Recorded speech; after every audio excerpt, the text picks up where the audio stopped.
കരുനാഗപ്പള്ളി നഗരസഭയുടെ വിശപ്പ് രഹിത നഗരം പദ്ധതി ശ്രദ്ധേയമാകുന്നു. നഗരസഭാ പരിധിയിൽ ആരും പട്ടിണി കിടക്കരുതെന്നാണ് പദ്ധതിയുടെ ലക്ഷ്യമെന്ന് അധികൃതർ പറഞ്ഞു. വ്യത്യസ്ത മേഖലകളെ ബന്ധിപ്പിച്ചുകൊണ്ട് വിവിധ ഘട്ടങ്ങളായിട്ടാണ് പദ്ധതി നടപ്പിലാക്കുന്നത്.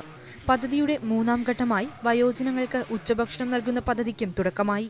ഇതിനായി പ്രത്യേക സർവേയിലൂടെ കണ്ടെത്തിയ വയോജനങ്ങൾക്കാണ് ഉച്ചഭക്ഷണം ലഭ്യമാക്കുന്നത്. നഗരത്തിലെ 49 അംഗൻവാടികൾ വഴിയാണ് പദ്ധതി നടപ്പിലാക്കുന്നത്. ആദ്യഘട്ടത്തിൽ പദ്ധതിയിൽ ഉൾപ്പെടാതെ പോയവരെ തുടർ പദ്ധതിയുടെ ഭാഗമാക്കുമെന്നും നഗരസഭാ അധികൃതർ പറഞ്ഞു. കുടുംബശ്രീ വഴിയാണ് പദ്ധതി നടപ്പിലാക്കുന്നത്. അംഗൻവാടികളിലെത്തി ഭക്ഷണം വാങ്ങാൻ കഴിയാത്ത അവശരായ വയോജനങ്ങൾക്ക് പാക്ക് ചെയ്ത് വീടുകളിലെത്തിക്കും. കോഴിക്കോട് ആരാധന കുടുംബശ്രീക്കാണ് വയോജനങ്ങൾക്കുള്ള ഉച്ചഭക്ഷണ പദ്ധതിയുടെ ചുമതല. പദ്ധതിയുടെ ഉദ്ഘാടനം ഒട്ടത്തിമുക്കിന് സമീപം 45-ാം നമ്പർ അംഗൻവാടിയിൽ നഗരസഭാ അധ്യക്ഷ എം ശോഭന നിർവഹിച്ചു.